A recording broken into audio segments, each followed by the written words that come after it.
the lights on.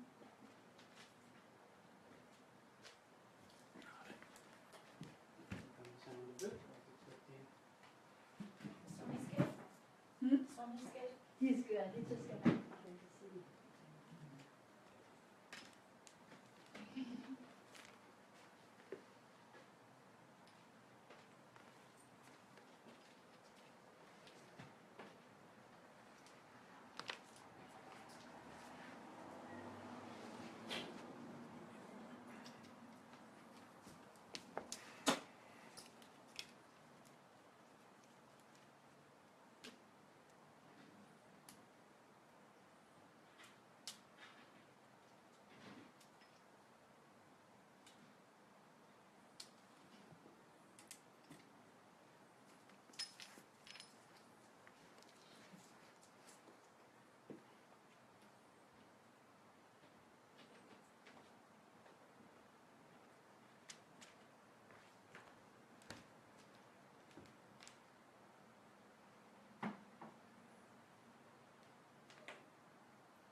All those extra meals. No, that's just cooked enough. Around, yeah, the one uncooked. That's it, all right.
Jai Mahamai ki Jai.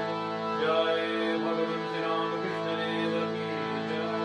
Jai Swami Maharaj ki Jai. Jai Swami Bhajanananda Maharaj ki Jai. Jai Ganga Yamuna Saraswati Devi Mahi ki Jai. Jai Ma Lakshmineshwari Bhavatarini Dakshina Kali ki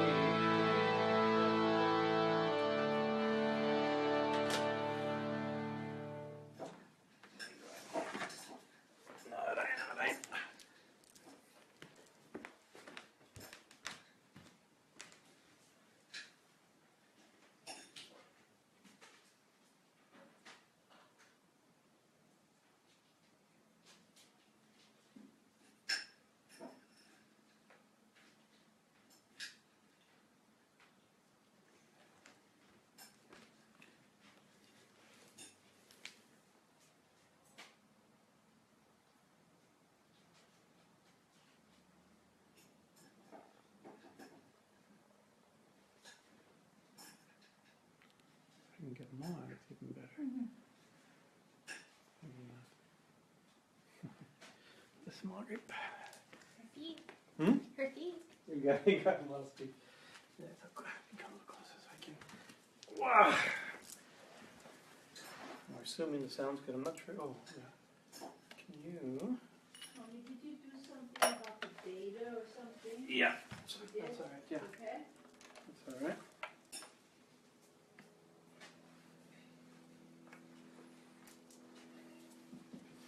One time I forgot to plug in the mic and that didn't help. Sorry guys.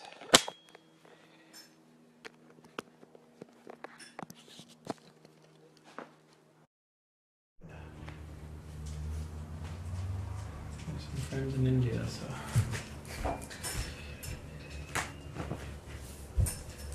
Oh.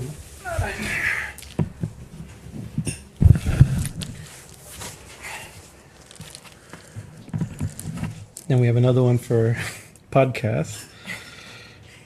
I'm just kidding. I usually does that one. What's that? Yeah, he's not here. I guess he's too on. That's a good start.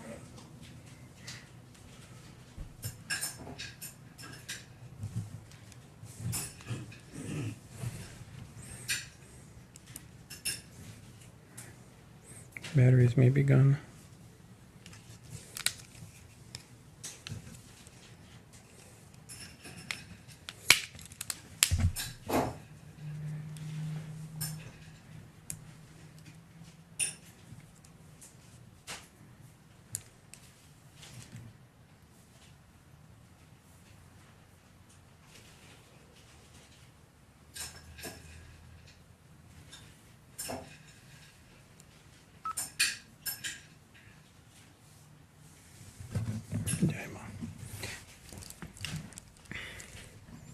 Om Namo Bhagavate Vasudevaya. Om Namo Bhagavate Vasudevaya. Om Namo Bhagavate Vasudevaya. Namo Bhagavate Vasudevaya. Om Namo Bhagavate Vasudevaya. Namo Bhagavate Vasudevaya.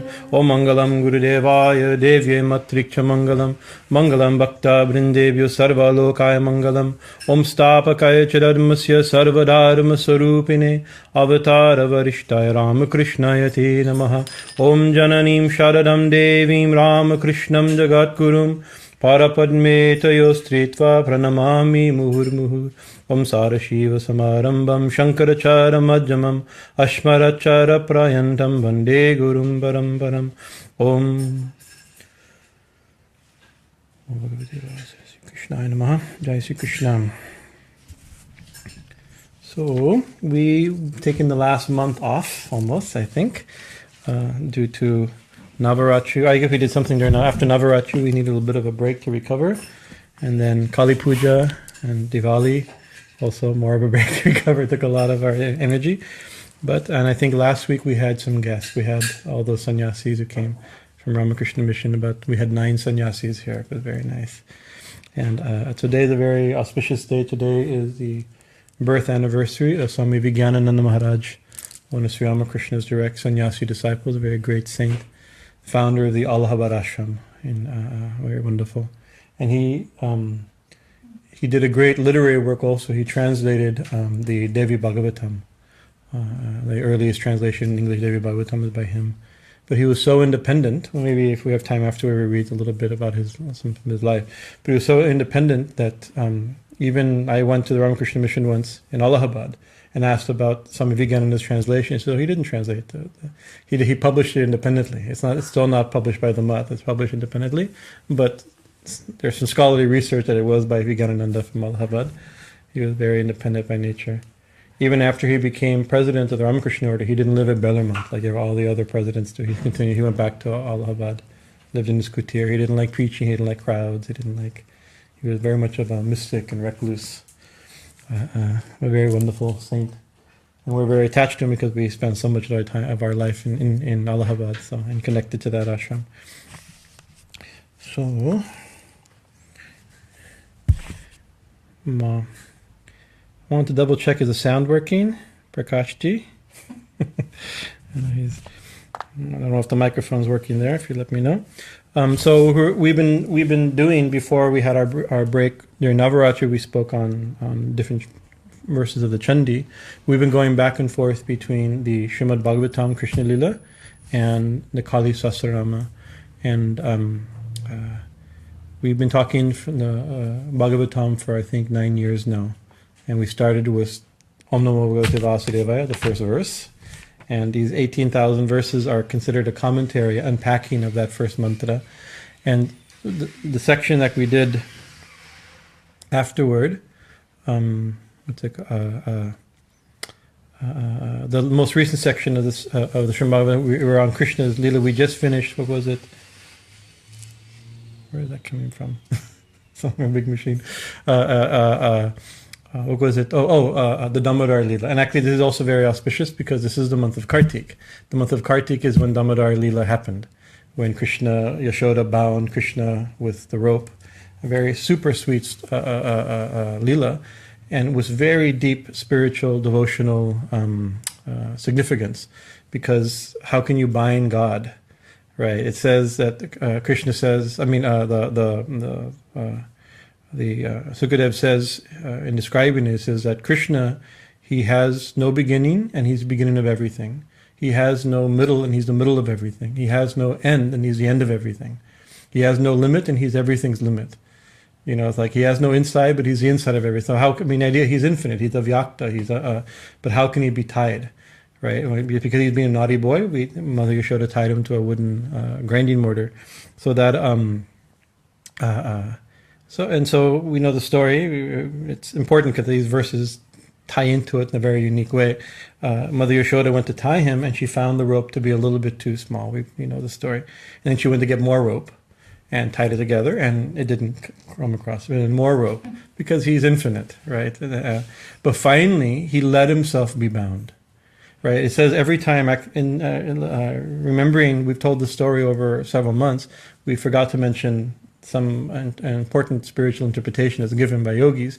There's always two fingers too short, right? And that those two fingers are considered I and mine, right? This ego quality, that these are the qualities of the ego. So always two fingers, and two fingers too short, you get another yard of rope, still two fingers too short.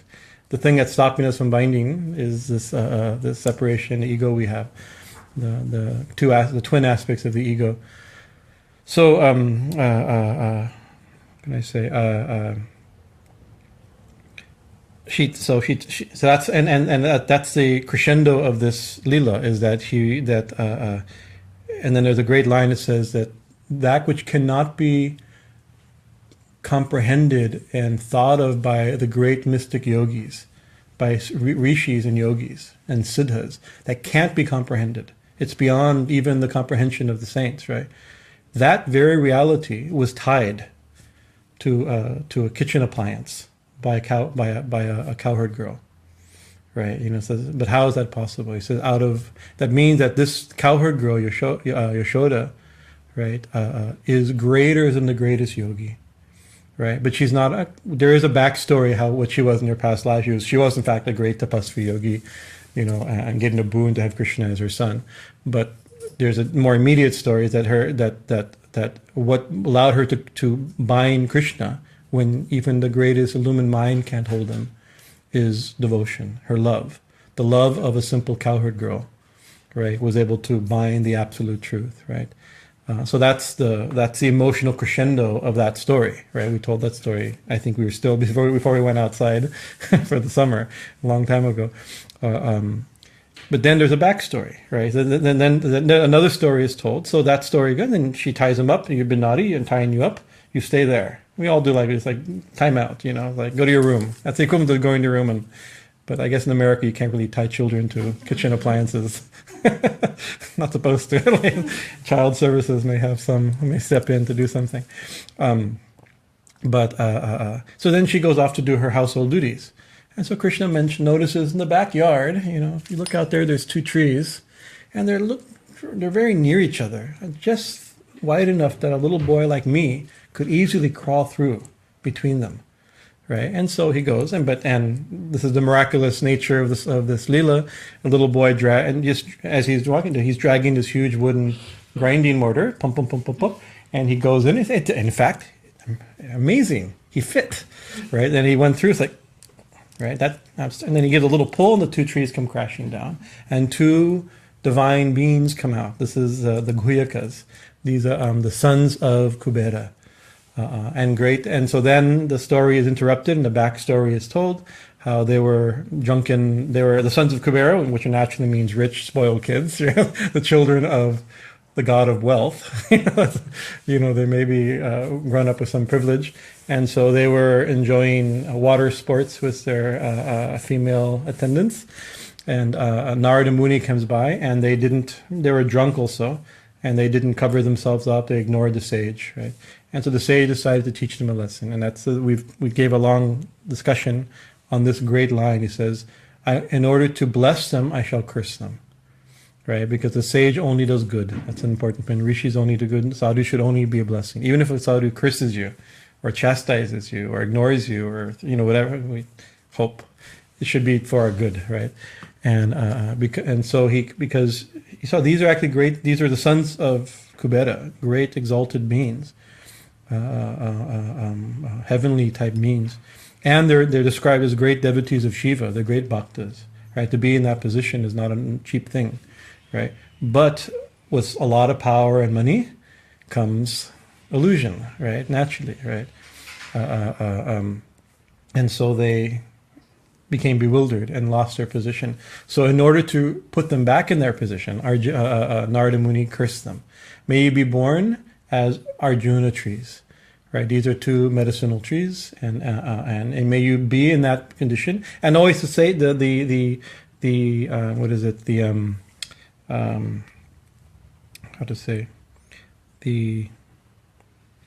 curse always matches the crime, right? So he says, since you're sitting there naked, not covering yourself up, you'll be born. You'll be as trees that for thousands of years you'll be uncovered.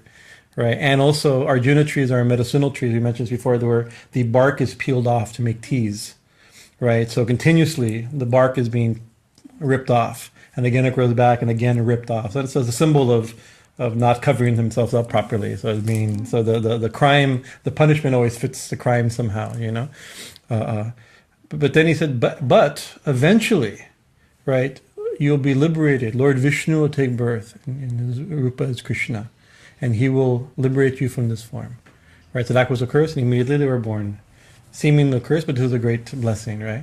And so when these 2 trees came crumbling down, out came the Guhyakas, no longer as trees, but as glorious, divine, heavenly beings, angelic beings, devas, from the deva world, and they spent their whole thousands of years, maybe tens of thousands. The story is tens of thousands of years, waiting for Krishna.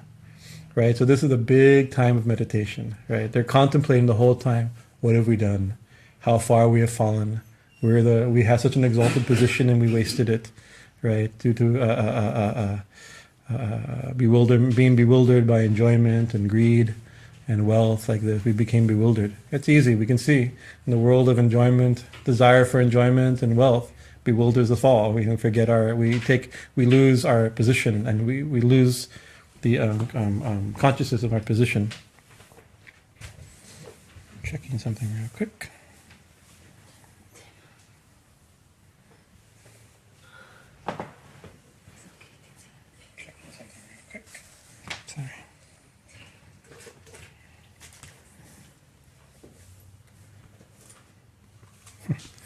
anyways,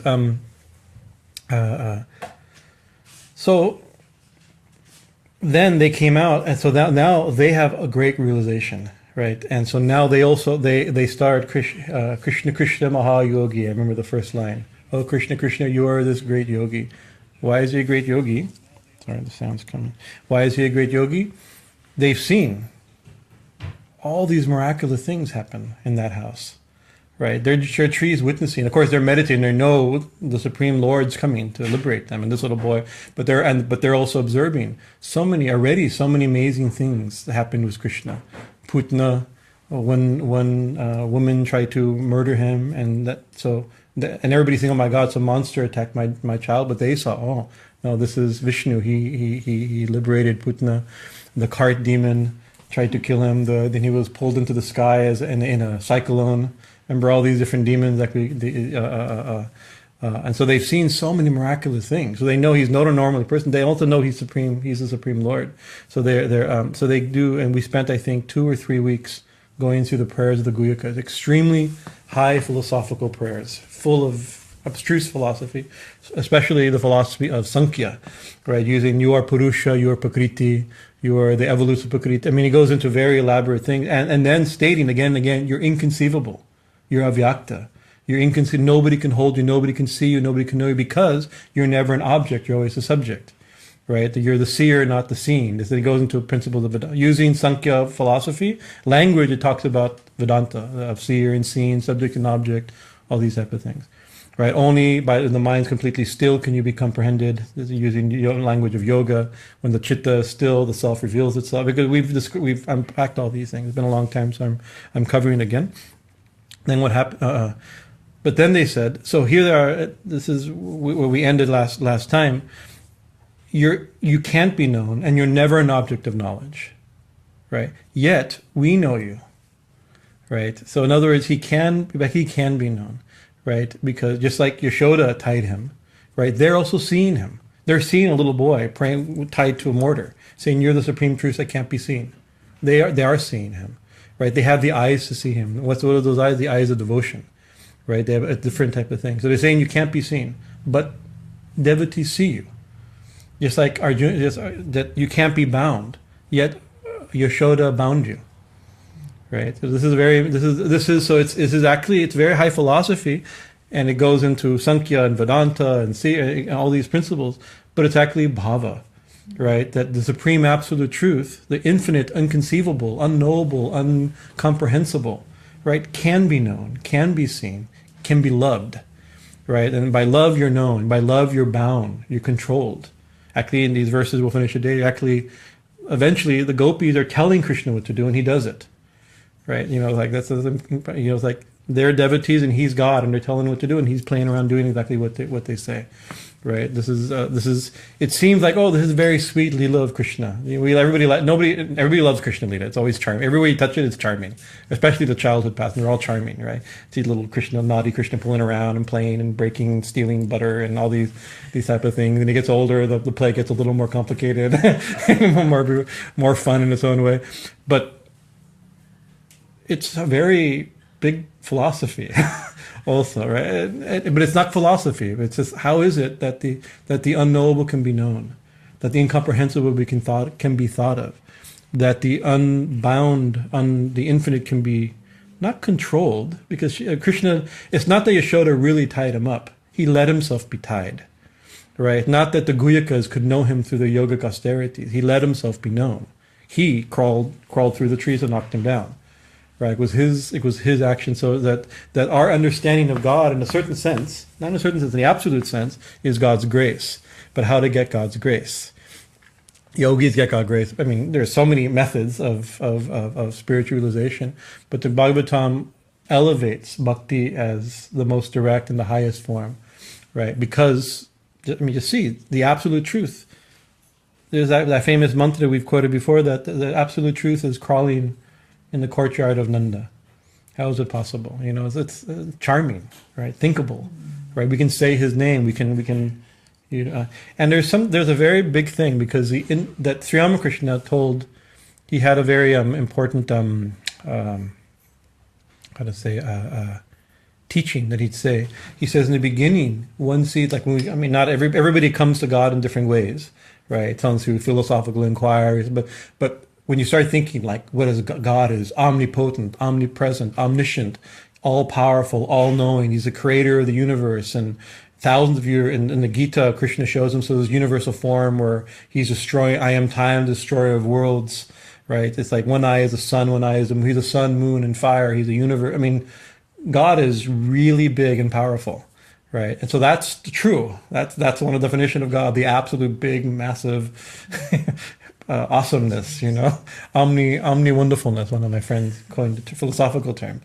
All great quality, but that's something. And if you were to see that, even when Arjuna saw the universal form, it's like, oh, almost was overwhelming. It's hard to love that form. It's a very impressive realization, right? And thank God Krishna had it, and thank God Arjuna had it, and thank God Sanjay described it, right? And so we also know the universe, some aspects of the universe, the same universal form is shown in the Devi Bhagavatam. Devi shows the same type of realization, yeah?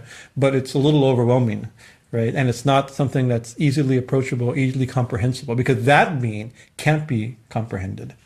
We can say, oh, God's infinite. What did that mean? Well, he's like, we think of something really big, like the sky or the ocean or even space or a multi-space, whatever the new term is, the multi-universe. Like these are just fake concepts of big, right? And then we extrapolate that metaphorically and poetically into something bigger. We can't think of even that awesome universal form. We can't comprehend, right? Even that but we definitely can't have a loving. It's hard to have a loving relationship with such a being. We can have like, wow, to quote a Mighty Python movie line, "Gosh, you're huge. We're mighty impressed down here." It's a famous line. Oh God, gosh, you're huge. We're mighty impressed down here. That's it. Like that's a certain aspect of the awe. We call that awe and reverence, right? An aspect of. But awe and reverence is not the highest relationship. It's a relationship. It's better than disrespect and ignoring, right? But it's not the highest relationship, right? And so Sri Ramakrishna says that, and we see Ma Durga using this as a way of explaining it. Ma Durga with 10 arms. Or it's also described, there's also forms with thousands. Like Pratangara Devi has 10,000 arms, right? And 10,000 faces. Each is ferocious, has 10,000 lines. I mean, you can be that's the awesome power of God or the goddess, right? But as he says, as our love increases and our knowledge increases, right? Those arms disappear, those weapons disappear. Her lion and all that awesomeness disappears. And slowly it becomes smaller and smaller and more relatable, more lovable. And then he says, at the end he becomes baby Krishna. He says, Ma Durga, the infinite Durga, with all weapons, destroying universes, and it's like becomes baby Krishna. And what's baby Krishna? It's not just Krishna. Here the story is about baby Krishna, the Lala Krishna or Bala Krishna, right? Because a baby is dependent on you. It's the exact opposite. Even like, oh Lord Krishna, please bless me, give me strength. You don't pray to a baby to give me strength. You have to protect the baby, right? Oh Lord Krishna, please purify me, right? No, you have to bathe. He has to give him a bath. He hasn't bathed in 2 days. Babies can get away with it for a few days, but eventually they have to take a bath, right? It's like if he doesn't eat, oh Lord, oh Ma, please feed my family. But a baby, you have to feed. You don't pray to the baby, please feed my family. It's a stupid thing to pray to a little baby, please bless me with money and food and knowledge and wisdom and devotion. No, this is, you're the mom, you're the dad, right? It becomes so it's so intimate that all the awe and reverence, the grandeur, the power is ignored or forgotten, right? So in a certain sense, the thing that makes God God is forgotten, right? Ishvara is forgotten, right? And so Ishvara, the powers of Ishvara are creation, sustenance, and destruction, revealing and concealing. We talked about in the past, right? Right? But this is Krishna. I mean, nobody thinks like that. He's their son. He's a darling child of the neighborhood, right? We have such kids running around our neighborhood, almost as naughty as Krishna, right? And maybe just as God behind. We don't know. We can't tell, right? And so, so the intimate relationship that infinite can't be known. Its reality can't be known, but he can be known, she can be known, he can be known to a very intimate, sweet relationship. And so this story is about this loving relationship. That out of love, he can be tied up.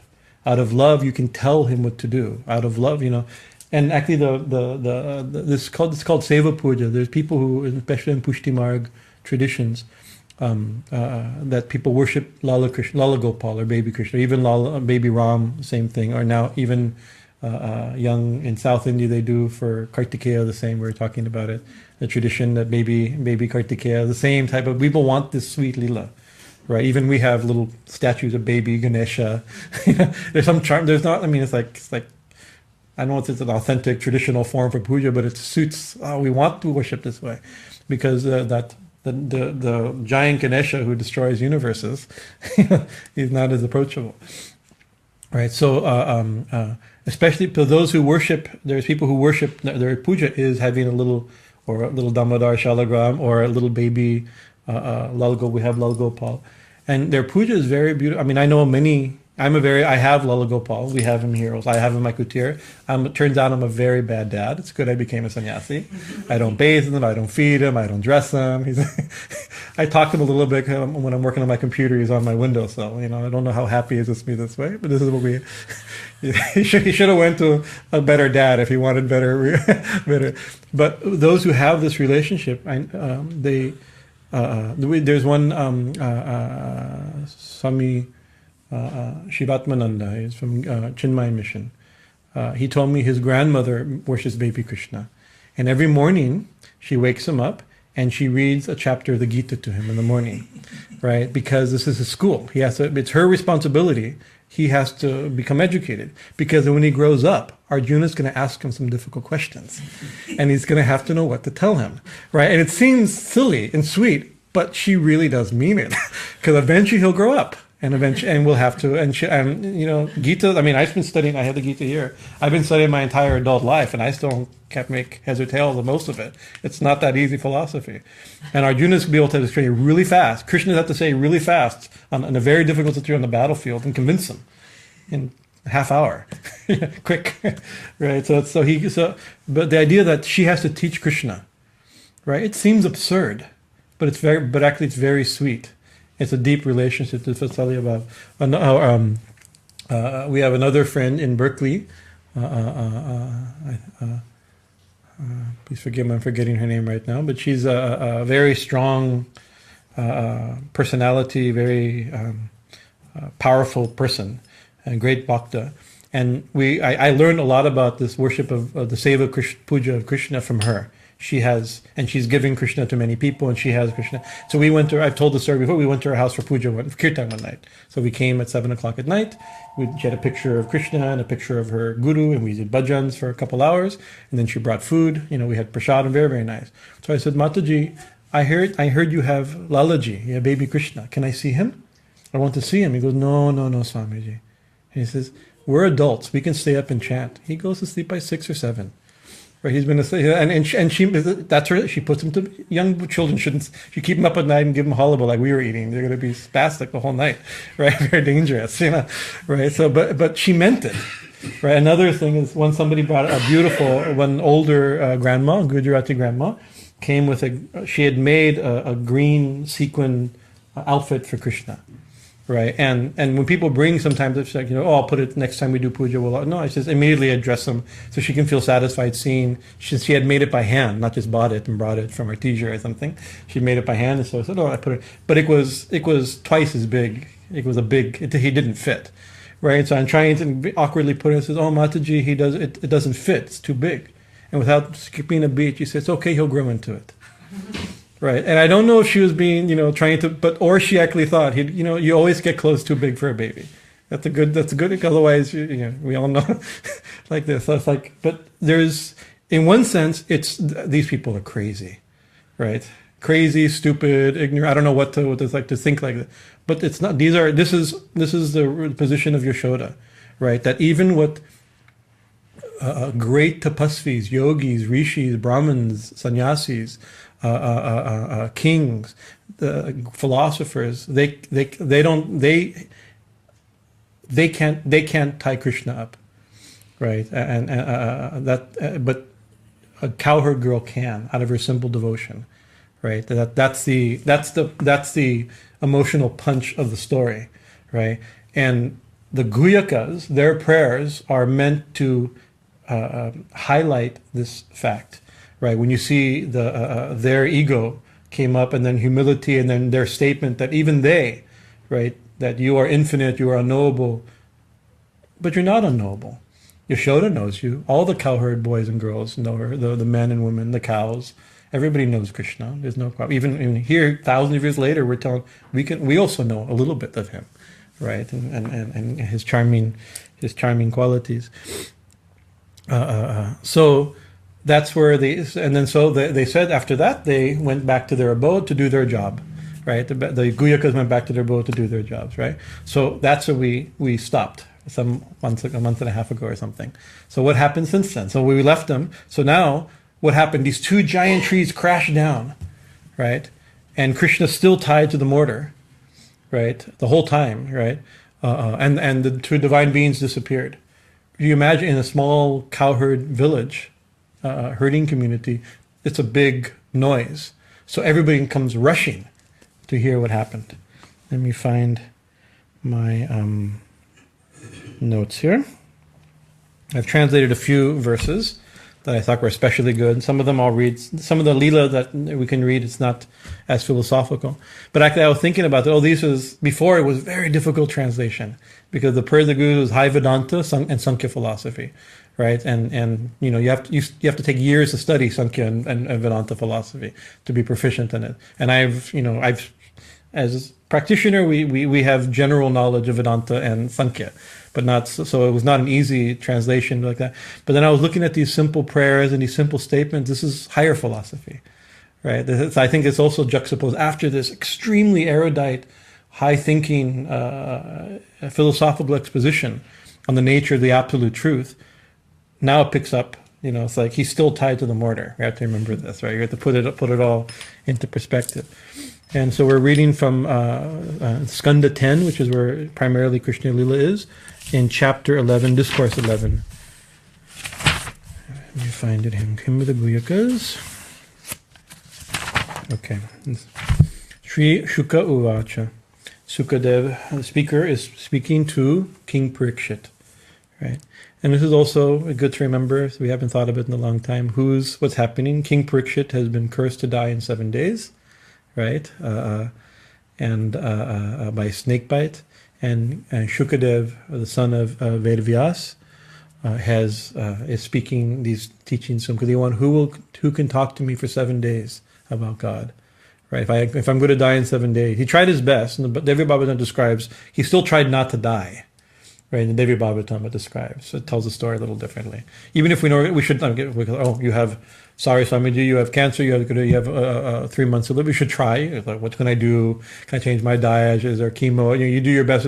But knowing that you're going to die, it puts a fire under our spiritual life. Our time is limited, right? And whether we have 70 years or 7 days, 7 seconds to live, we don't know, right? So he had the benefit, the blessing of the curse, right? Like I said, a curse is also a blessing, right? A curse of the sage. Cursed Parikshit, you'll die in 7 days because you misbehaved, right? But that's a great blessing because we may also die in 7 days, we don't know, and therefore we act as if we're not going to die, right? This is our problem. Swami Vivekananda, in one letter, he at the end of when he'd sign his name, sometimes he'd make a quote of some scripture, right? So I don't pick up a scripture, some Upanishad maybe. He scribbled the quote. He says, if you want to be successful in business, think you'll never die. If you want to realize God, think that the cause of death are already in your hair. Already being grabbed, right? If you live like that, you think of your spiritual life is very serious, right? Our friend Bhagavan Das, the singer, he one time said, think of God. If that doesn't work, think of death, right? That will pull you there. So you don't want to be macabre about it, but it makes, sometimes we have to take things a little seriously, And so King Parikshit, the story is being told to King Parikshit, who by this time he maybe has 4 or 5 days to live.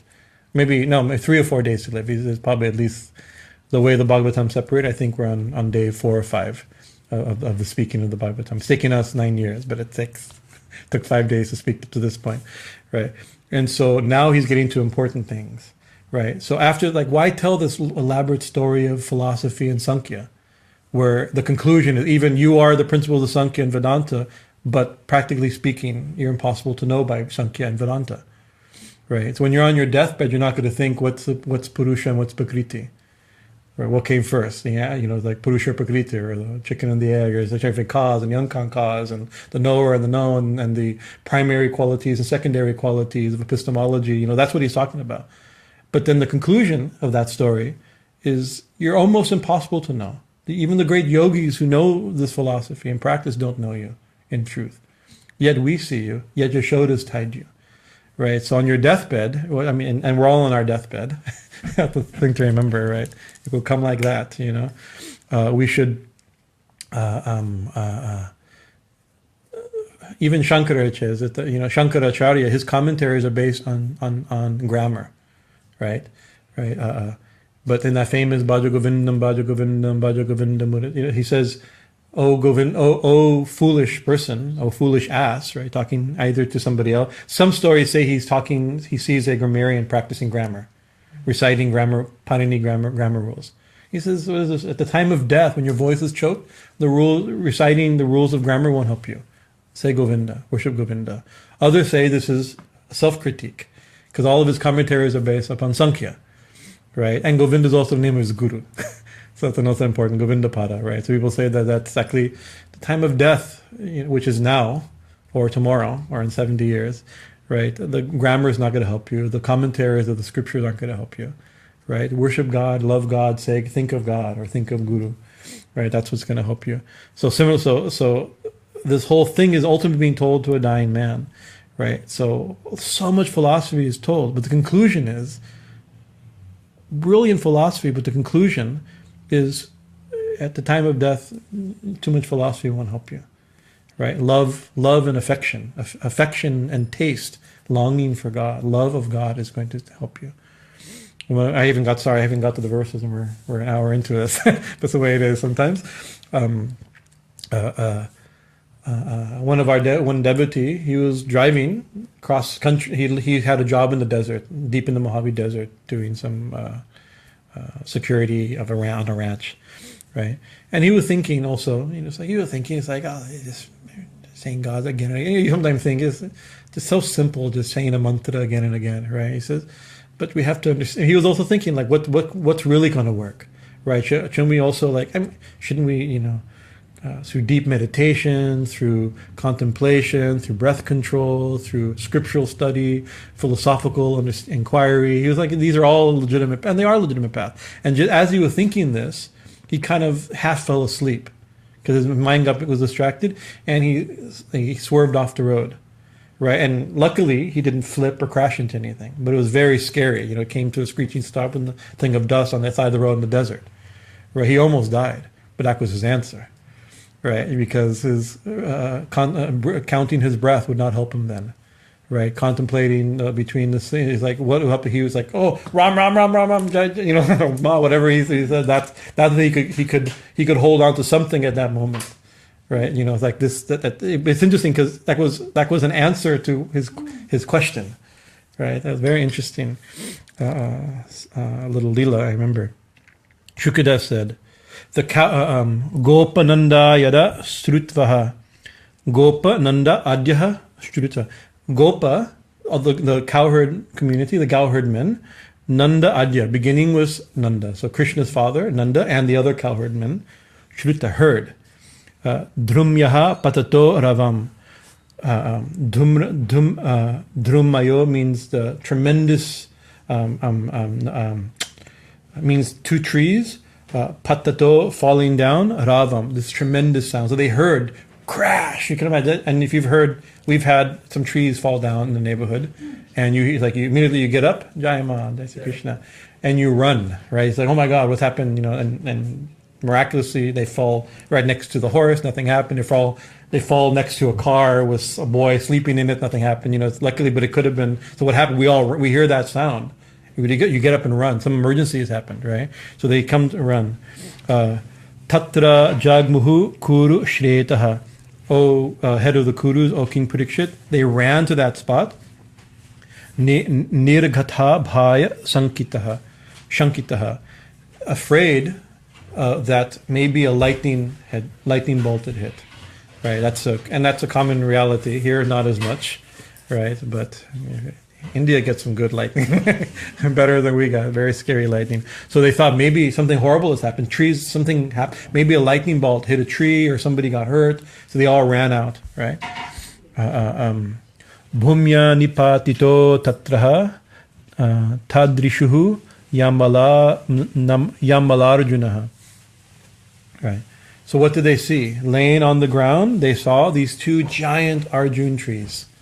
Right, that's the scene, right?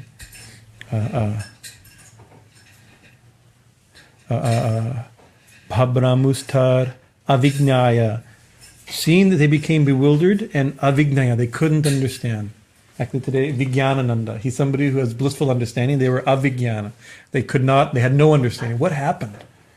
Right, seeing this, they're looking around, what happened? We can do that thing. It takes a while to figure it out, to orient yourself when there's an emergency, right? Lakshayam patato karanam, patana karanam. Laksham, they had evidence, whether they saw giant trees falling, but patana karan, they couldn't figure out what made them fall. It's not raining, there's no lightning. What made them fall? So it's like the first thought would, Krishna, little baby Krishna must have knocked him over when he dragged a huge wooden mortar. That's not that comes out. So what happened, right? We don't know what happened. Right. Ulu kalyam vikar shantaham dhamna bhadham cha balakam. So what did they see? They saw these huge trees falling down, and they saw a little baby Krishna, right, dragging a wooden mortar with a rope that he's tied to. So it's like that still doesn't make sense, right?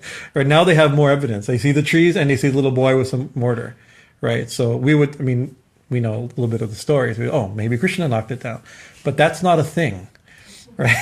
Children can't pull wooden mortars and knock down giant trees, right? So that shouldn't be the first thing to come to their mind, right? That's not a thing to happen. Actually, either it's being picked up by a whirlwind and taken away, either is being suckled by a witch and then having her prana pulled out and a giant monstrous body comes. These aren't things that happen, right? I haven't seen any of these things happen, right? But the thing is, maybe we have seen such things happen. We don't see in the proper way. We think everything mundanely, right? They're seeing things very simply through, everything is mysterious and miraculous, right? What is it? Kesyadam kut archa ascharyam utpata iti kataraha. So they dragging the mortar, they see that to which the child is tied by a rope. They wondered who and what could have done such a thing. Can't be him. They didn't think maybe it was him.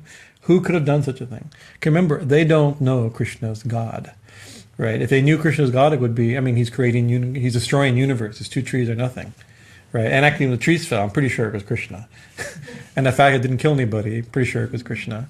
And if it did kill somebody, it was probably Krishna, right? Because he's doing everything ultimately, but they don't make that connection, right? And they became agitated, worried, concerned, right? The word is verse 4. Bala uchur aneneti tirtya ghatam ulukayam. Sorry, I haven't practiced these. I just translated them today. So the other boys, they said what happened, right? Because the boys saw the whole thing, right? His playmates, right? The other boys, something else. The first thing actually when happened, we go to the neighbor. It's like, hey kids, did you see what happened? And they run. Oh yeah, we know what happened, right? So what did they say happened? It says, Krishna pulled with his rope this giant mortar, and it got stuck between the trees and knocked him down. Right, and then Purushav api achakshma Mahi, and we saw two divine beings come out.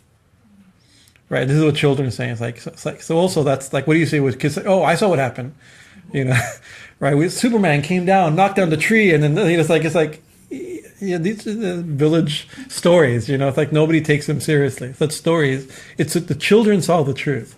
With the magical mind, they saw the truth. They could handle that truth, Most can't think that maybe, a little boy knocked down the trees and 2 divine beings came out that were cursed by Narada. The sons of Kubera came out and did Vedic and Vedantic and prayers full of high philosophy. But the kids saw everything. Nat tatra utam jagrihu. Not all of them believed such words. But it's interesting, it says not all of them. It didn't say none of them. Right? Because when you see this, like already the little boy, the mortar is in the kitchen, and now it's in the courtyard, and the little boy is pulled. So it's like things don't look. And you see, when something outrageous happens, and our normal logic doesn't fit, like, well, maybe, could it be, could it be, right? It's like we start grasping, and somebody gets, well, it can't be, but maybe it was, there's a few, but who actually, it says actually the one who thought maybe it was Nanda, right? Because also Nanda, in one sense, he's a great yogi in a past life who did a tapasya to get Krishna as, so even if he's not conscious, he prayed that he wouldn't be conscious that Krishna's God in this life, right? But even if we're not conscious, we have much knowledge we're not conscious of. The thing that's animating, most of what's animating our personality and our inquisition and our reaction to stuff, we're not conscious of, right? Our past history, even from past lives maybe, but to speak of this life that made us who we're acting what we are. So he, his tendency is, well, maybe, right? The boy is definitely unusual. There's no doubt about that. And he did drag it, and he's no longer in the kitchen. He's still tied to the washing machine, and he's not in the laundry room anymore, right? So it's like so his past, he has some knowledge, but that knowledge out of affection, out of Krishna's grace, has been made to forget it. That's an interesting thing. We are praying, Lord, let us know your divinity. At a certain level of devotion, they're praying, Lord, don't let us know your divinity, right? The fruit, the blessings of their tapasya is, don't let us know your God. Because love is more important, right? That's the emotional punch of these verses, right? Not all the cowards accepted these words. For how could it be that such small children could uproot? I'm not giving verse by verse. I realize we're 1 minute late for already. Supposed to have ended.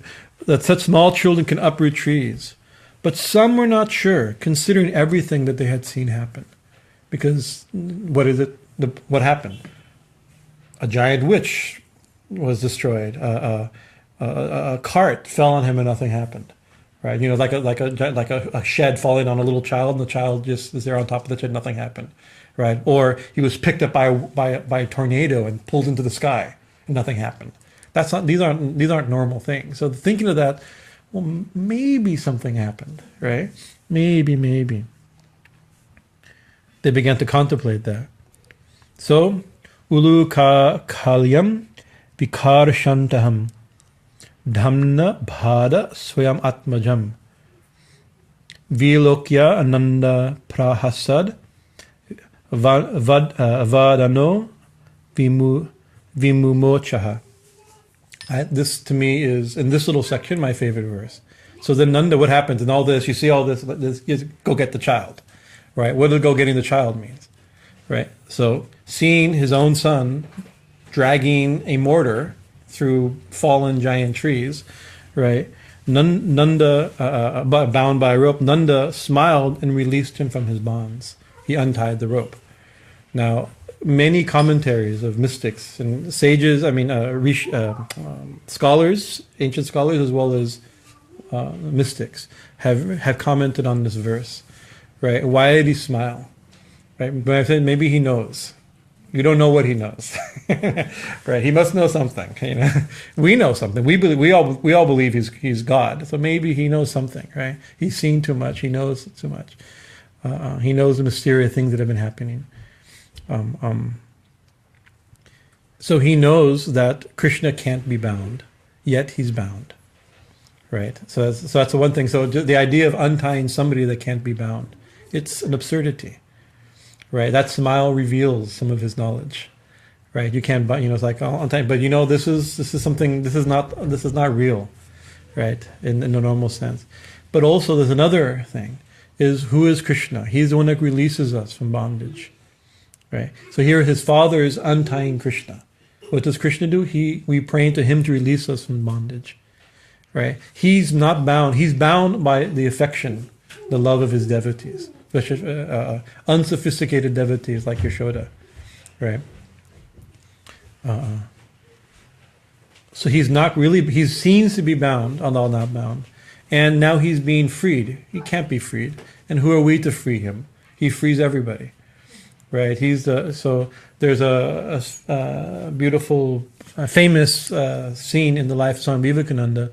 Swami Bhajanananda went to Kashmir during his Kashmir Yatra, and he had when he went to Chir Bhavani during the Muslim invasions was destroyed, right? And he was thinking, if I was here, I would have defended you. Nobody would have broken your temple. We feel like Mother, I would have defended you, right? And she had a vision or a voice, I forget, a vision or a voice, right? I'm forgetting just now. We should put it in an article recently. It's fresher in her mind. And where Chirabhani said, who protects whom? You protect me, do I protect you? Right? I create and destroy universes. I can't protect the temple. It's like we think we're doing something, but that little smile means he knows, right? He knows that I'm unbinding you, they can't be bound, and you're the one that unbinds everybody, right? There's a lot of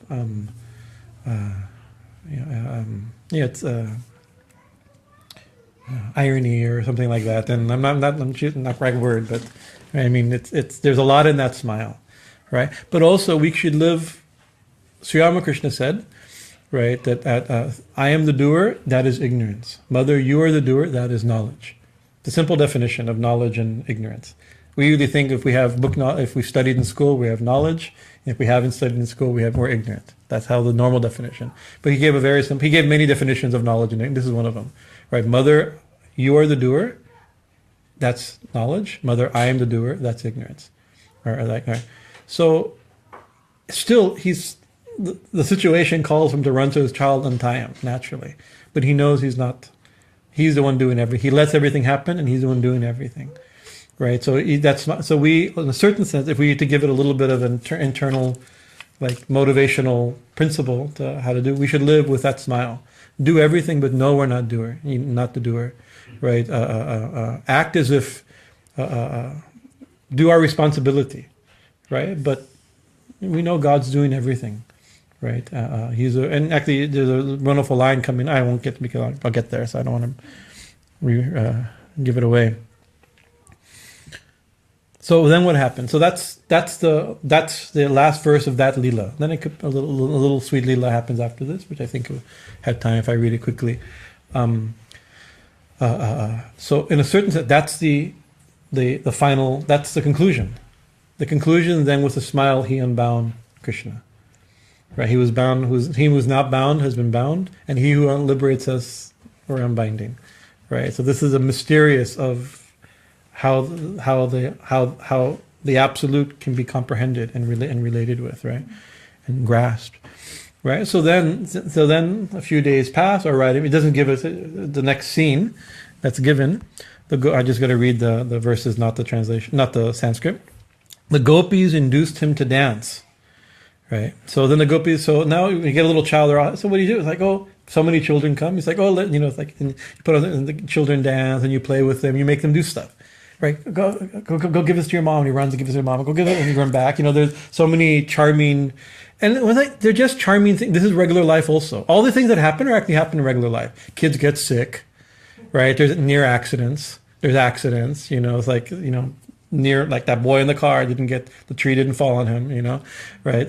Things happen, but normal things, but maybe they're not normal. If we have the right eyes, maybe they're extraordinary. They seem ordinary, but they're extraordinary, right? One nice sadhu named Baba Rampuri, he uses this term, the extraordinary world. This is the world of the devotee, the world of the mystic, the world of the yogi, right? We live too much in the ordinary world. And the ordinary world actually is very dull. right? It's actually unbearable. There's a great sociologist, the founder of sociology religion named Robert Bella. He's one of the great minds of social religion, one of the founding fathers, you could say. And I was lucky I took one class with him. He was already in retirement, but in Berkeley. And he had this, he called the world of everyday life. And he believed that one of the things that motivated religion even is the world of everyday life is unbearable. The mundane world is mundane. The material world is material. It's temporary. It's limited. We have a desire that's unlimited, magical, right? You know, you want something, you know, and so he says, so we cannot, what we do, we turn on the TV, we play on Facebook, we open a video game, we smoke ganja, we get drunk on Saturday, we go for a party, or we pray, we meditate, or we dance. Or, I mean, there's a spectrum. Not every technique is very successful for ultimate satisfaction. But even going, it's like, oh my, okay, I'm gonna drink a beer and watch TV. That's what most people do when they come home, because when they had enough of the day of every day, when they finish with their mundane world, they need escape, right? You know, so that's at the lowest level. But if we take that, the yogi said there is, unseen by many, as we were talking earlier, another reality, unseen, just as real or more real, but unseen, but not as brightly lit as one TV show used to advertise it. The extraordinary world. And the extraordinary world can be as simple as like belief in ghosts and astrology and magic and divination. That's like one level. And to the other extreme of the Advaitic self-knowledge of Vedanta and the Upanishads, right? The full spectrum is the full spectrum of the extraordinary world, right? And in our modern world, we live even our escape from the ordinary, mundane world is very ordinary and mundane, right? We've lost a lot of that openness. Anyways, I've gotten way off the thing. The gopis induced him to dance. The Blessed Lord act, and this is Bhagavan Balavat Kvachit. This is a very nice. He's Bhagavan, the Blessed Lord. Bhagavan has many meanings, but it means the one who possesses all power. He's all-knowing, the most beautiful, the most renounced, the most powerful, the most famous, the most knowledge. Bhagavan, the possessor of all bhagas. That's one meaning. There's many meanings, but this is the most common meaning. So he's Bhagavan. In the Gita, Sri Bhagavan Uvacha, right? The Blessed Lord said, the Supreme Lord says, right? The incarnation of God says, something like that, right? He's Bhagavan. Then it says, Balavat Kvachit. Balavat, he's acting just like a child, right? He's not a child. He's Bhagavan. But he's behaving just like an ordinary child, like this little dancing around like that, right? Same thing. This is very good visual, very good, right? Right. He's acting just like a child. So this, and also that's also in one sense. Don't tell him too early. But he's also Bhagavan, but he's not actually possession of everything. But Bhagavan's playing all these parts, especially when Bhagavan's actual incarnation, like Krishna, right? So that Blessed Lord, that Supreme Lord, that Infinite Lord, the Omni Wonderful Lord, sometimes behaves just like a little child, Balavid. And what does he do? He sings loudly. That's one of the things, right? And Tad Vasuhu Duraya. And he behaves under the control of the gopis, the cowherd girls, the cowherd women, just like Daru Yatra, just like our Guruji Swami, he likes this term. He's like a wooden doll, right? Just like there's prayers of Tulsidas, make me your wooden doll. Right, that we want to be just like let the Lord do everything we do, but that's not natural. That's a very high devotional idea. Lord, make me your wooden doll, but actually Krishna's their wooden doll. They're doing what he wants, what they want him to do, right? He's Bhagavan acting like a child, right? We think we're Bhagavan. We want to be like little children. Bhagavan wants to be a little child. There's a lot of sweetness in that position, being ordered, he would sometime, he says, pick up. They tell him, go pick up that heavy table, right? Go get those wooden shoes. Go get that bowl, These are what he says, right? So he go and sometimes they come, they run, boom, boom, boom, boom, boom, they run and show you, look, mommy, look what I can do, type thing. And they go get that. You go like them, and sometimes they get things that were too big, right? And he goes, oh, I can't, it's like, it's like I can't do it. Of course, we know he knocked down 2 Arjuna trees, right? Pulling piece of kitchen furniture, equipment, But he's playing all the parts of a child. He's infinitely powerful with playing the parts of a child, right? He hitting his arm in his body, and he like, I don't know how to describe this scene, but why he do this is Swarnam cha pritim avahan. Swanam cha pritim avahanam. In order to bring, prithvi here means pleasure or charm or to please. To bring to who? It says actually Swarnam, to his own people, meaning to the gopis, his community, right? In order to please the gopis and the gopas, he did just like a child, pretending he couldn't lift something or bringing go get my wooden shoes. They bring the wooden shoes, right? Why did he do it? But actually, this Swarnam means to the pleasure of his own. That means the pleasure of his relatives. The Swanam means relative. My own people means my relatives, my community, right? But it also means for his own pleasure, right? The verse could also mean like that. It's because it's to please his devotees also pleases him, right? Otherwise, why would the infinite Lord be running around, in a cowherd community? He could live. I mean, he lives in the highest heaven. In the hearts of all, and in every single atom, and beyond every, he's really, really big. And why does he accept this such a humble position, right? It's to please the ones who love him, which pleases him. This is the emotional point of the story. Revealing to this is a very nice. This is the philosophical underline. Darshayam tad vidham lokaha. This is a great line. Darshayam tad vidham loka. Tad vidham to the wise. To the vida means the learned, the wise, the those who know the Vedas, those who know the self, those who know philosophy, the educated, the scholars, the pundits, the brahmanas, the sadhus, the teachers. These are the vid. Vid means like rishi or sage, but like one who has good. We get the word vidya from it, knowledge, right? Wisdom, right? Darshayam, to show. Darsha means to see or to show. Darsha also means philosophy, right? The 6 darshanas. This is a philosophical point. To teach, to show the philosophers this philosophy. To show, to reveal this to the intellectuals. We can understand this. What is it? And loka, of all the world. So this is the message. That's why here we are 5,000 years later in Laguna Beach, California, on a Saturday night. Why are we revealing this? This story happened for us to learn this. We're all maybe not the highest. We're not the highest knowledgeable people, but we have some knowledge. Everybody here has some education, some spiritual quality, some good breeding from good families. Otherwise, you wouldn't. That brought us to this country It's for education and we have some spiritual inclination, so we're here. So this is for us. This is to tell us something, right? Darshan, to reveal, to show us something and to reveal something. What is that? Atmano britya vasyantam. Britya vasyantam.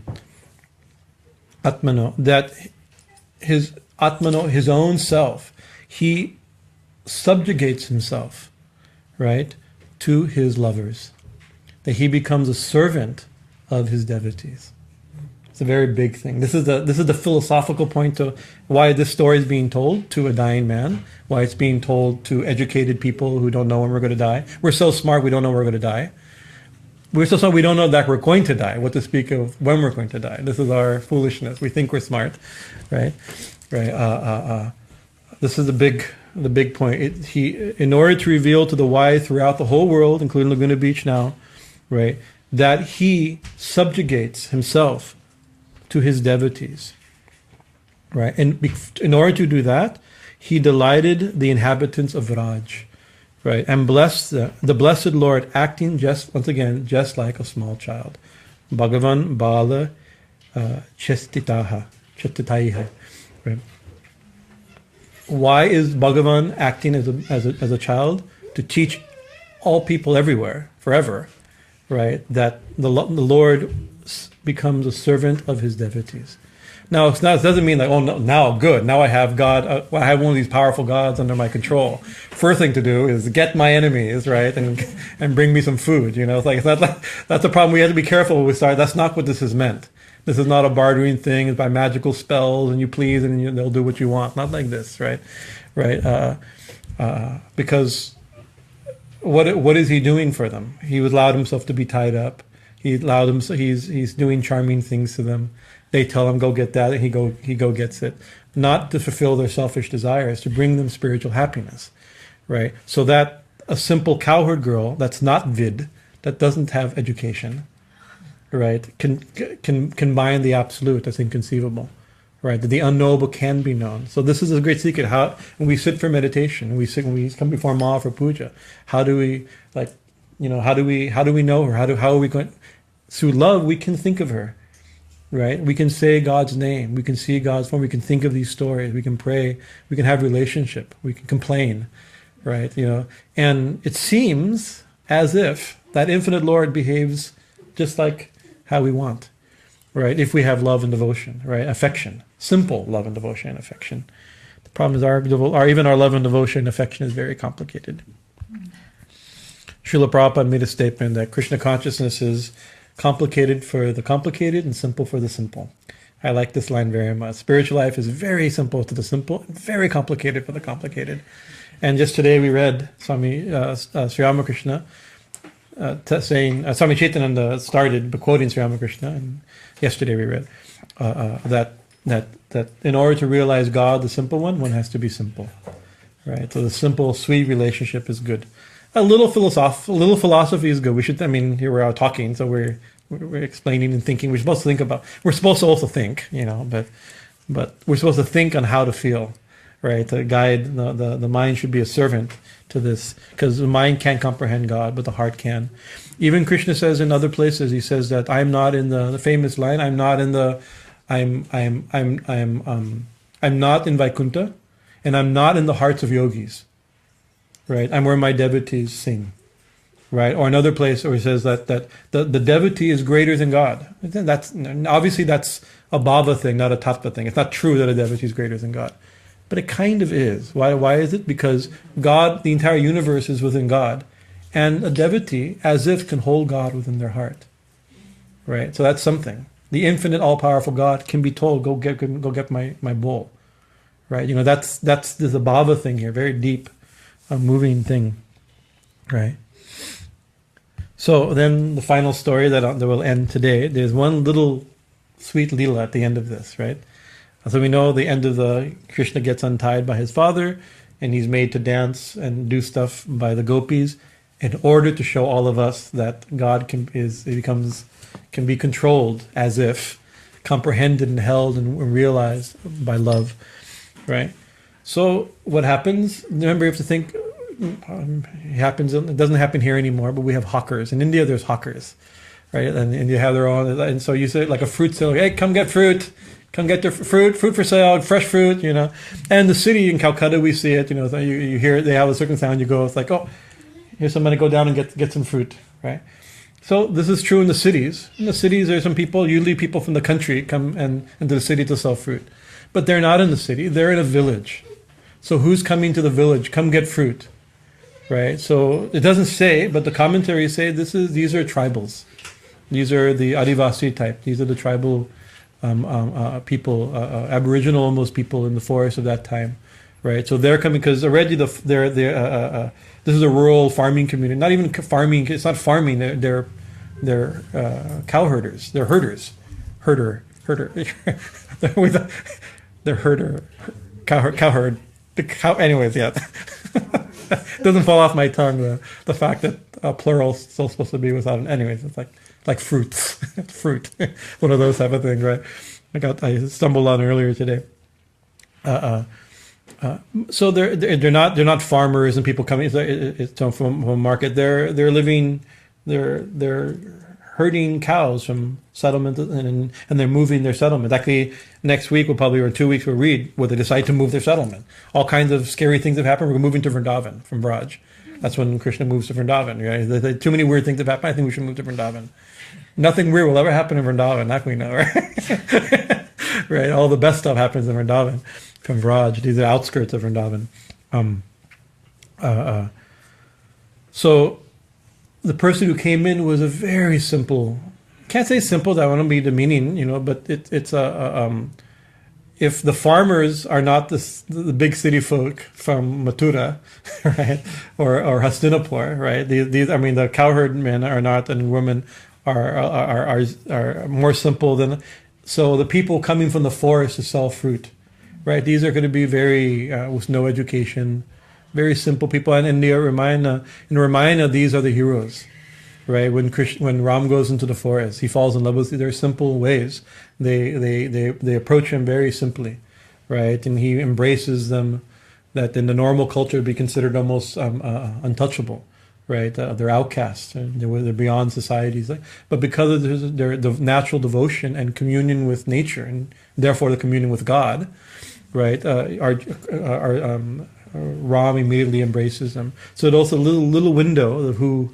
This type of person is another. We're given what an incredible,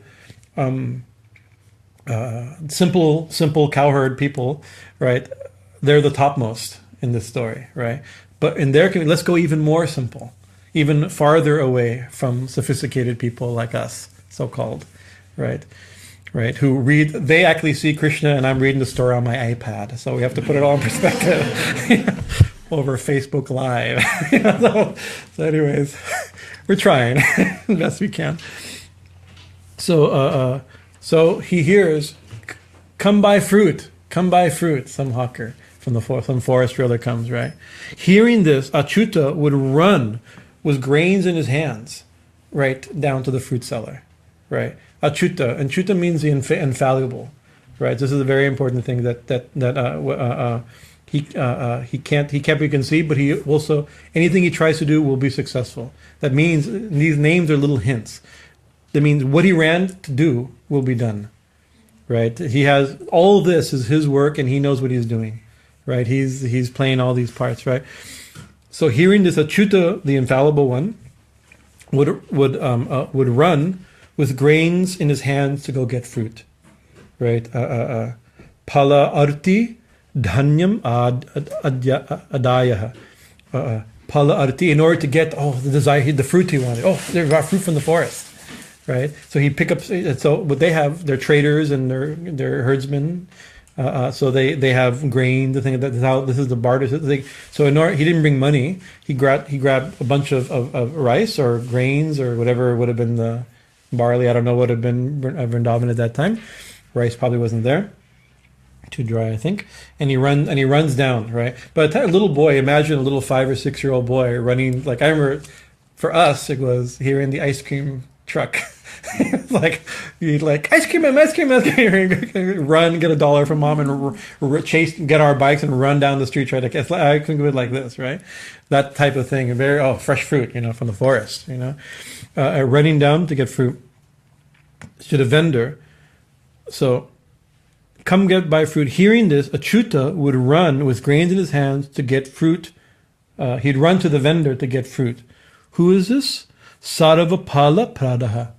Krishna's name here is the one, just like Nanda is binding the one who liberates us from bondage. Right? Here, he's going to get fruit. Who? Sarvapala Pradaha, the one who grants all fruits.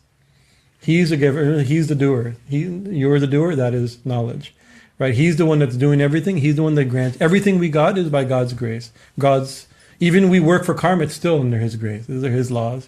He's the giver of everything, of all of our fruit, of all experience, of all wealth, of all happiness, of all relationship, of everything. He's the giver of everything, right? So He's the giver of all fruit, and He's running with grains to buy fruit. Give me some fruit, right? So it's very clever, and full of sweet bhava. Right. So he went to the fruit vendor, but by the time he got there to the person to get fruit, most of the grains have already, kid running was, You can try to,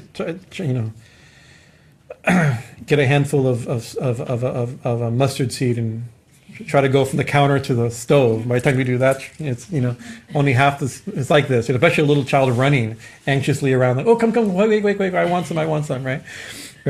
So by that time, most of the fruit is coming through his hand, right. So if I were to get to my ice cream seller and so I want that one, and that one's 50 cents, and I have 10 cents. He says, tell your mom to go back and get. You still need 90 cents. You still need 40 cents. That's a normal thing, right? But remember, this is a little bit idealized story, so it's like, oh, this simple forest dweller, right, charmed by the child's innocence and coming with grains. I want fruit, right? The fruit picker, charmed even though only a few grains, filled his hands full of fruit, right? This is very beautiful. The one who gives fruit, he offering fruit to the one who gives all fruit. So this is a very thing, right? A nice thing, right? Pala bandham apuricha, bandhana apuricha. No, I missed it here. Palir apurayat ratnei pala bandham apuricha. That fruit vendor filled his little hands with fruit, and her basket that she took the fruit from, was full of ratna, of jewels. And there's many paintings, you maybe have seen this, right? Her fruit basket is full of gems, and gold and jewels and like this, right? Now, maybe, this is a story that's come down to us from very ancient story about a very ancient time of a magical world where beings come out of trees and say, thank you for liberating me.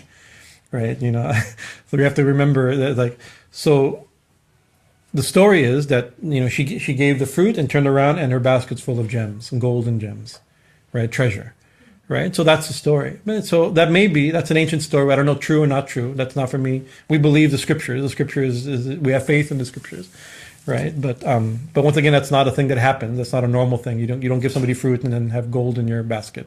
That's not a material description. It's something spiritual, right? Either something miraculous that happened 5,000 years ago when God literally was in human form and somebody gave him some fruit. That could happen. We believe that, right? But we take it as a spiritual meaning for us also, not just a miraculous meaning of 5,000 years ago of Krishna's Leela, right? That this simple person, even more simple than the cowherd girls that bound Krishna. That's the point. She's even more simple, right? That seeing the charming child and giving, she got something invaluable. She gave something of value, right? She gave something of value out of love and affection, out of maternal affection, out of compassion, not compassion, affection is the proper term, right? And she got the highest blessing. So we think, what are those jewels? We could give. It could be. There's a mantra that says that one who chants Mother Kali's name, right? Liberation is within their hand, right? What to speak of such small things as dharma, kama, artha, and moksha, right? Of dharma, karma, and artha, of wealth and happiness and prosperity and success and duty and justice, all the things that are covered by dharma, kama, and artha, right? It says that when they have the highest thing, right? So what the other things are, so what the jewels could mean, it could mean everything she ever, it's like everything she ever wanted, it's like, what do we really want? It may be that she got, she was a poor woman, she gave something to Krishna and now she's rich. That could be a simple meaning, right? Physically rich, but really she's a poor, simple woman who gives something to Krishna and she's very rich, right? Because also she has love and affection, right? And she received, the giver of all fruit gives the highest fruit. And the Bhagavatam, the highest fruit is love and affection, right? Loving relationship with the Absolute is not a path, it's the goal. We usually think is bhakti as a path. And it's okay to talk like that. There's different yogas and different paths like that. But it's a path that is the goal, right? Today, Swami Bhajanananda's birthday. The great disciple of Sri Ramakrishna. And in one letter I read this morning, with my morning coffee,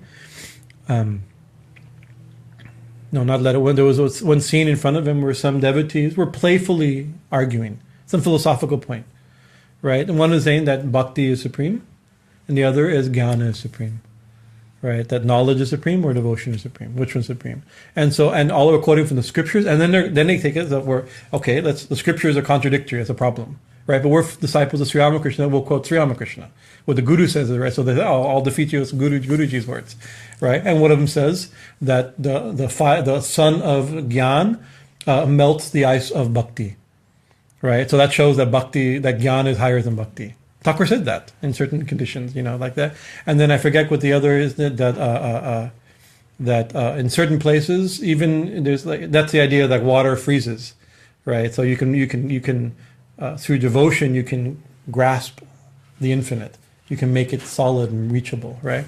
But other places, but there's some places where there's ice always, right? That the wind of devotion never, that's so. Thakur said that devotion is higher, right? And so they're kind of playfully argued, but we do these type of debates, mock debates, but not really. We all have our positions, and we sharpen each other, like kids with sharpening their horns, goats sharpening against playfully, it's playfully, but also part of growing up, and thinking, trying to learn to think for ourselves and what we think, right? And Bhajanananda said actually that you're both right?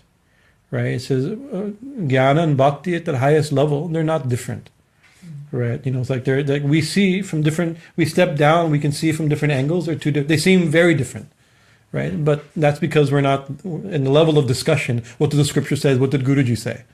Right, that's even though they're very authoritative, the Vedic scriptures, you can't go against the Vedas, or you can't disobey the Guru, or you think was our Guru wrong? We can do but that's still not the world level of experience, right? It's a level of claiming authority and fighting with it. That's what we do, right? We grab things that we think are authoritative. It's like, see, right? But it doesn't mean we've experienced it yet. Right, at the highest level, it says that you'll find, he says, Swamiji said, and he quoted Swami Vivekananda, Sri Ramakrishna said, he quoted Sri Ramakrishna, the Upanishads say, there's verses in the Bhagavatam, he's using these verses to show. So I'm glad I got something kind of story in. So what is that, if from earlier in this chapter, the purpose of all these childhood Leelas is to tell all of us that we can that even he becomes a servant of his lovers and his devotees, right? And now this story kind of another little picture, right? That this simple person, just out of affection, she doesn't know he's God, right? It's like our problem is we love Krishna, but we think he's God, so we think, I have to chant Krishna's name, he's God, and I should listen to Gita because he's God. Sri Bhagavan Vacha is God. This is God's Bhagavad Gita, the song of God. It's not. We're told immediately Bhagavatam, the story of God, right? Right. We're told like that, but in the story we're being told, right, that Yashoda and Nanda don't really know he's God. They do and they don't, right? Devaki and Vasudeva, they know, right? The story goes, right. They saw him in his forearm form like that, and he told them, it's okay to think I'm God, but don't think too much of this. You should have both things. You both know and don't know. So there's another example. Somebody who knows and doesn't know. Arjuna, Yashoda, like that, they don't know about Mahamaya. Yoga Maya has covered them out of love and affection. But the fruit seller doesn't know he's God, right? This is, you can't get, but just out of love and affection for this child, who happens to be God. But I think there's a deep, if we were to take like a social message out of it also, right? Right? It's like every child is God also, right? You see, if you, it's like my I have an auntie, kids knock on her door, it's like, we want a candy, and she goes and gives them all candy, right? Now she's getting older, it's not as easy, but she gives everybody candy, right? So it's like, that's she doesn't know that but actually, Vedanta says they're God. Right, Krishna says, "I'm in the hearts of all living entities. That I'm playing all the parts." Right, maybe they're not that little kid that knocks a man's door, not the one, not an avatar of like that. But in one sense, they're avatars, right? Not in we have to take it a little humbly. It's not that we're not God, but God has become us also. God has become all things, all beings, and especially where it's very pure and simple, right? The problem is that we're all God, or we're all divine or have God, but we've made ourselves very complicated. So it's very hard to look at each other in the eyes and go, "You're God," or see God. It's like we could say, "Oh, I guess I'd be nice to you because you're God." Scripture says so. That's better than another possible reaction towards the other, right? But this girl, this forest woman doesn't know he's God, but he behaved in such a way to him that she got she got treasure, right? And also in the forest, maybe jewels and gold aren't a big deal, right? Maybe it's a very big deal. Maybe it's not a big deal. Maybe it's a life of simple, affectionate, divine happiness, right? Could be, right? So the next we'll end there because it's now we're already 10 minutes late for Arati. The next there's a few little story that we'll maybe tell next week or the week after, depending on what we do. Where they go off to play, and then the Yashoda and Rohini are calling out, "Come eat." Some simple thing, but also it's so simple. I got it. The thing is like, "Oh, you've been out too long. You must be hungry. Let me feed you." This is the most simple human. Like you come over, it's like, "Oh, you hungry? You want some tea?" Like, it comes. These are simple everyday things, but they're divine. These everyday little things in a divine world are divine, right? Our problem because we're so complicated that our simple things seem stupid rather than divine. We've lost a lot. Anyway, thank you for your kind attention. We honor Swami. We bow to the holy memory of Swami Bhajanananda, who saw Krishna, who saw all gods and goddesses. All day long, gods and goddesses would come for him in his room.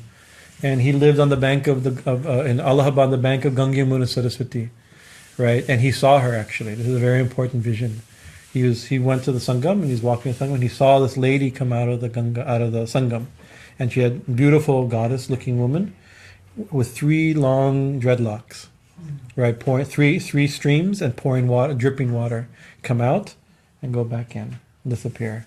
So he saw. We call this. Like we say, Ganga, Yamuna, Saraswati, Triveni Mahi. There's Ganga Mai, Yamuna Mai, and Saraswati Mai. These are 3 goddesses. But there's a goddess of the 3 combined. Right? That's a very auspicious place.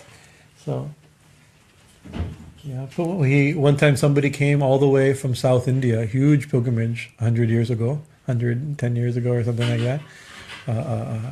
And he says, because they heard that there's a direct disciple of Sri Ramakrishna. So they went to see him. So they go, and then he says, "What do you want?" He says, "Oh, we came to see you, Maharaj." "Okay, you've seen me." And he closed the door. He really didn't like it around. He wanted to be in his own type of thing, But he was I know he designed Bellarmat, the Bellarmat temple. He was an engineer.